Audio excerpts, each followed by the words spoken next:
Latest అంశాలు కూడా బయటకు వస్తున్నాయి. పరకామణి కేసులో చాలా ట్విస్టులు అయితే దొరుకుతున్నాయి. ఇప్పుడు పోలీసులు వంతు అయితే వచ్చింది. ఏంటి పరకామణి కేసు గురించి ఏం చెప్తారు మీరు?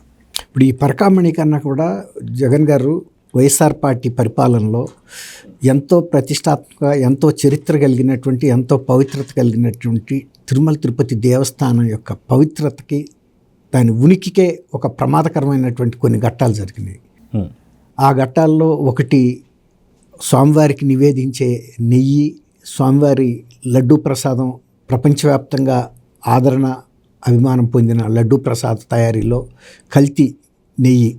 రెండోది, పరకామణిలో దొంగతనం ఒక ఏదో యాదృచ్ఛికంగా జరిగిన సంగతి కాదు, ఒక పథకం ప్రకారం కొన్ని సంవత్సరాలుగా జరుగుతుంటే దాన్ని చూసిన వాళ్ళు కూడా దాన్ని ప్రోత్సహించారు, అందులో భాగం తీసుకున్నారు తప్ప వాటిని నివారించడానికి తగిన చర్యలు తీసుకోలేకపోయారు.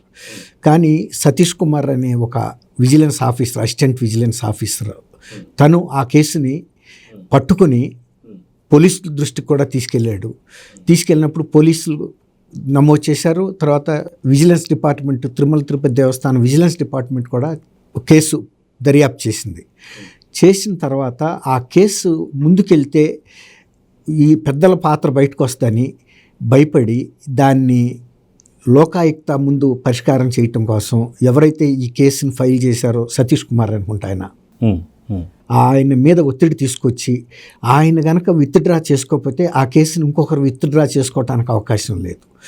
కాబట్టి తిరుమల తిరుపతి దేవస్థానంలో ఉన్న పెద్దలు అనుకున్న వ్యక్తులు, చైర్మన్ స్థాయి వ్యక్తులు ఆయన ఒత్తిడి చేసి దాన్ని ఉపసంహరింపజేసి దాన్ని రెగ్యులర్ కోర్టులో పరిష్కరించాలి. ఒకవేళ నిజంగా కనుక అతను దొంగతనం చేసి డబ్బులు కట్టకపోయినా, జైలు శిక్ష వేసినా కూడా అది ఒక చట్ట ప్రకారం చర్య తీసుకున్నారనే ఒక భరోసా భక్తులకు ఉండేది. అలా కాకుండా దాన్ని లోపాయికారిగా పరిష్కారం చేసి పంచాయతీ, అంటే దీన్నే అదేమంటారంటే బట్టిపురోలు పంచాయతీ అంటారు. ఏదో అక్కడ కూర్చుని వాళ్ళు సర్దేసి నీకెంత నాకెంత వేసేసాం అని మాఫీ చేయటం అన్నట్టు అనధికారికంగా. ఇప్పుడు అలాంటి సిచ్యువేషను చేశారు వీళ్ళు. ఇందులో భాగంగా ఆ కేసు విచారణని మళ్ళీ పునరుద్ధరించాలి అని ఒక జర్నలిస్టు పబ్లిక్ ఇంట్రెస్ట్ లిటిగేషన్ వేసినప్పుడు ఈ అంశం హైకోర్టు దృష్టికి వచ్చింది. అవును కదా, అసలు ఇంత పెద్ద కేసుని వీళ్ళెవరో కోర్టులో బయట పరిష్కారం చేయడానికి లోకాయుక్తకున్న అధికారం ఏంటి? లోకాయుక్త అనేది ఇద్దరు వ్యక్తుల మధ్యలో ఉన్న సమస్యను పరిష్కరించవచ్చు, కానీ అవతల ఒక వ్యవస్థ ఉంది, దానికి ఒక చరిత్ర ఉంది, ఒక పవిత్రత ఉంది, ఒక చట్టబద్ధమైనటువంటి సంస్థే కాదు, ఆధ్యాత్మిక సంస్థ కూడా. ఆ సంస్థ తరపున ఎవరు స్పోక్స్ పర్సన్గా మాట్లాడలేరు. అది దేవుడి సంస్థ కాబట్టి అది చట్ట ప్రకారమే జరగాలి, ఇక అంతకు మించిన పరిష్కారం లేదు. కానీ దాన్ని కూడా ఒక వ్యక్తి స్థాయికి దిగజార్చి, ఇదిగో అతను ఒక 14 కోట్లు స్వామివారికి విరాళంగా ఇచ్చేస్తాడు, ఈ కేసును మాఫీ చేయండి అని మాఫీ చేయించారు. అతనితో ఆ 14 కోట్లు రిజిస్ట్రేషన్ కూడా చేయించారు. అసలు నిజంగా ఒక పక్కన వాళ్ళే చెబుతున్నారు, ముఖ్యమంత్రిగా పనిచేసిన జగన్మోహన్ రెడ్డి గారు కూడా అది $9 అతను తీసుకుందని చెబుతున్నారు. చాలా చిన్న కేసు, అతి స్వల్పమైన కేసు, అసలు దాన్ని పట్టించుకోవాల్సిన అవసరం కూడా లేదన్నట్టు కూడా చెప్పాడు. బాగానే ఉంది.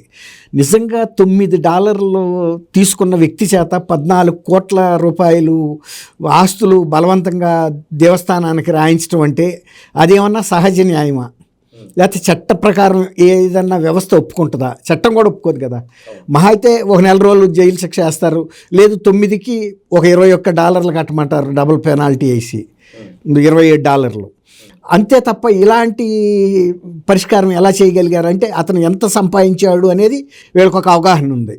దాంట్లో తులమో ఫలమో అంటే 14 కోట్లు ఇప్పించారంటే ఇక అతను దోసుకున్నది ఎంత అనేది దాన్ని దృష్టిలో పెట్టుకునే వీళ్ళు ఇలాంటి లోపాయికారి చేశారు. తర్వాత ఈ సతీష్ కుమార్ ఈ కేసు పునర్విచారణ సందర్భంగా తను స్టేట్మెంట్ ఇవ్వటానికి తిరుమల వెళ్తా ఉండగా ట్రైన్ ఎక్కితే ఫస్ట్ క్లాసు సెకండ్ క్లాస్ ట్రైన్లో అతను అక్కడికి రాలేదు, మధ్య దావలోనే పడిపోయాడు, శవం అయితే లేడు. మర్నాడు కీమ్యాన్ మామూలు ట్రాక్ మెయింటెనెన్స్ వర్కర్ చూసి రైల్వే పోలీస్కి ఇన్ఫర్మేషన్ ఇస్తే రైల్వే పోలీస్, అతను యాక్చువల్గా రైల్వే పోలీస్లోనే ఇప్పుడు పనిచేస్తున్నాడు. అంతకుముందు డిప్యుటేషన్ మీద టీటీడీకి వచ్చాడు.